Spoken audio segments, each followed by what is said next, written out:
Vamos a escuchar al doctor Naupari, vamos a hacer el enlace telefónico, producción me dice que ya está en línea, para preguntarle, doctor, primero una lectura de la situación y cuáles son los plazos mínimos que tendrían que considerarse para llamar a elecciones generales. Bienvenido, doctor, muchas gracias por su participación. Muy buen día. En esta oportunidad creo que atendiendo a la coyuntura es menester dar cuenta de algunas apreciaciones en torno a la iniciativa de reforma constitucional sobre recorte del mandato presidencial, bueno, del mandato de autoridades nacionales electas y las alternativas que se han planteado. Sobre el particular, habría que señalar o habría que recordar que un proceso electoral no solamente es ir a votar un día y ya está. El proceso electoral viene precedido de una serie de etapas, hitos, periodos, y ello toma su tiempo. Así las cosas, como se ha venido diciendo en estos últimos días, se puede tomar en consideración que el padrón electoral cierra 365 días calendario antes de la elección. Habría que recordar que, de acuerdo a la denominada regla y modificación de las normas electorales, las normas electorales solo pueden modificarse hasta un año antes de la elección.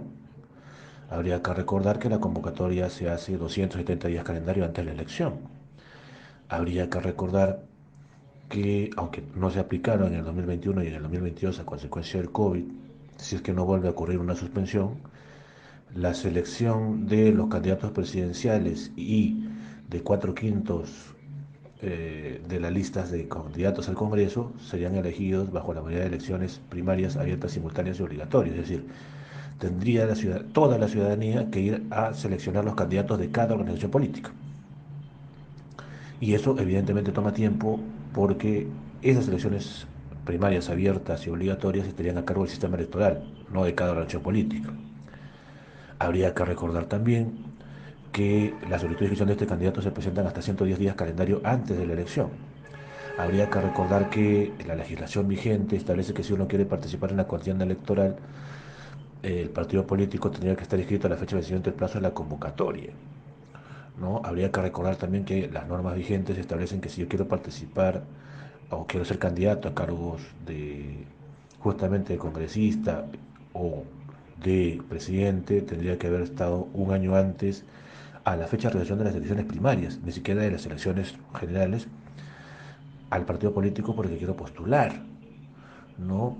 Entonces, todos estos hitos conllevan a que si no se quiere mover, digamos, esos hitos que están en normas con rango de ley, que efectivamente las elecciones no puedan ser en abril del 2023 como lo propuso el dictamen, lo propone el dictamen de la Comisión de Constitución y Reglamento, sino en abril del 2024. Sin embargo, habría que señalar o habría que reconocer que la convulsión social difícilmente haga posible que, que se espere hasta abril del 2024 para hacer elecciones. Es un suicidio. Y en ese contexto habría que tener presente que el recorte del mandato está en una norma de rango, estaría en una norma de rango constitucional y todos los hitos y plazos que les he hecho referencia hace unos minutos están en normas con rango de ley. ¿A qué es a lo que voy? A que si hubiese voluntad política y hubiese esa decisión clara, apruebas una reforma constitucional para que se haga la elección en menos tiempo, o digamos, para que tengas que asumir el mandato en menos tiempo y ya después tendrás que hacer una legislación ad hoc, es decir, una legislación específica para esas nuevas elecciones, para esas elecciones generales anticipadas. ¿Ya ha ocurrido? Sí, sin duda que ha ocurrido. En la CG 2021, en la CRM 2022 hemos tenido leyes ad hoc, la 31357 para estas últimas elecciones y la 31038 para las del 2021. Entonces, ¿se podría hacer? Sí, se podría hacer. Ahora, el problema es a qué costo, ¿no?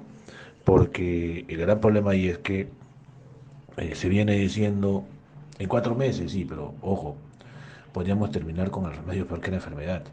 Porque si acortas plazos y no tienes interoperabilidad, se te van a colar un montón de candidatos con cuestionamiento o que no consignen información adecuada. Si es que no solamente suprimes las primarias abiertas, sino que suprimes cualquier modalidad de democracia interna o impides cualquier tipo de control o fiscalización de la democracia interna por parte del sistema electoral, te arriesgas a que tengas candidatos puestos a dedos y sin ningún tipo de representatividad, ni siquiera en su propio partido.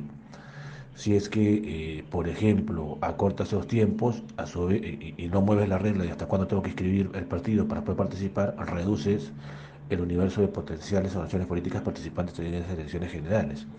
Entonces, ahí el tema, como podrá advertirse, no es menor.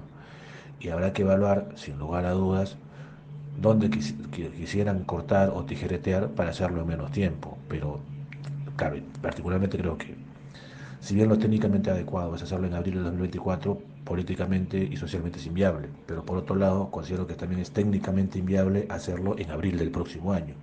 Entonces creo que podría haber un punto medio. Hay quienes dicen, no, no se puede porque los presidentes juramentan el 28 de julio. Sí, pero esa juramentación del 28 de julio está en la Constitución. Y si yo voy a adelantar elecciones generales, o sea, voy a recortar el mandato tranquilamente, también puedo mover la fecha de juramentación de las nuevas autoridades. Así de simple, en una disposición transitoria. Entonces, de poder hacer, se puede hacer. El tema es, hay los votos, es otra cosa, ¿no? Porque también, si tienes 87 votos, el tema es fácil, ¿no? Lo votas en esta semana, adelantas el inicio de la siguiente legislatura y ya está. Tienes la doble votación en enero, si no incluso antes de fin de año. Y puedes comenzar a correr con trabajar a una legislación ad hoc. Pero si no llegas al 87 y tienes 66, vas a tener que ir a un referéndum que tendrá que llevarse a cabo entre 60 y 90 días después de que se lleve a cabo la primera votación. Estamos hablando de febrero, marzo. Y ahí nomás ya comienzan los problemas, ¿no? Porque ¿con qué norma vas? Ahora, hay quienes dicen, no, que renuncie la señora Boluarte y que suma Williams y así tenemos unas elecciones más rápidas. Falso, de toda falsedad, señor. 115 de la Constitución, lo único que dice es que si cae la fórmula presidencial, asume el presidente y convoca elecciones. Ni siquiera señala si son elecciones generales. No señala si son elecciones para completar el periodo o si son elecciones de 5 años. Tampoco dice, como ocurre con el 134 de la Constitución, que las elecciones se llevan a cabo 4 meses después que se produce ese acto de la caída, como se ocurre con la disolución del Congreso. Entonces, a lo mucho, una caída de la fórmula presidencial, es decir, una renuncia de la presidenta Boluarte, si es que se interpretase que esa convocatoria de elecciones que tiene que llevar a cabo el presidente del Congreso son generales y que son para 5 años, daría por lo menos 9 meses, no menos, porque tendrías que aplicarle la legislación ad hoc. Entonces, que toca es una labor de persuasión hacia la ciudadanía, pero a su vez también de que seamos y sean todos, sistema electoral, organizaciones políticas, tecnocracia, academia, opinólogos, opinólogas, para tener unas elecciones en el 2023 sin que ello implique socavar aún más la democracia representativa. Habrá que estar atentos a ver qué es lo que se viene el día de mañana, que están invitando al ministro de Justicia a presentar ello, a presentarse ante el Pleno para explicar sobre por qué la iniciativa de reforma constitucional tiene que llevarse a cabo en esa fecha y habrá que esperar. Muy buen día. Clarísimo. Gracias, doctor. Eso significa que las elecciones podrían en todo caso realizarse el próximo año, pero no antes de abril. Pero todo, como también ha dicho el doctor Naupari, es decisión política. Es que se pongan de acuerdo y tomen las decisiones adecuadas. Qué importante es en este momento estas declaraciones que hemos dado a conocer del ex canciller Alan Wagner, pidiendo el más amplio diálogo, porque está pidiendo además más información de lo que realmente ha ocurrido, y que se inicia todo con el mensaje a la nación de Pedro Castillo, en la que anuncia la disolución del Congreso y la intervención en organismos como el Tribunal Constitucional y el Ministerio Público y el Poder Judicial. Esas son las cosas que se tienen que señalar. ¿Qué es lo que ha dicho también el canciller?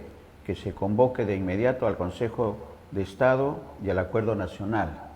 El Acuerdo Nacional en la que participen también los gobernadores regionales entrantes y también las organizaciones sociales de todo el país.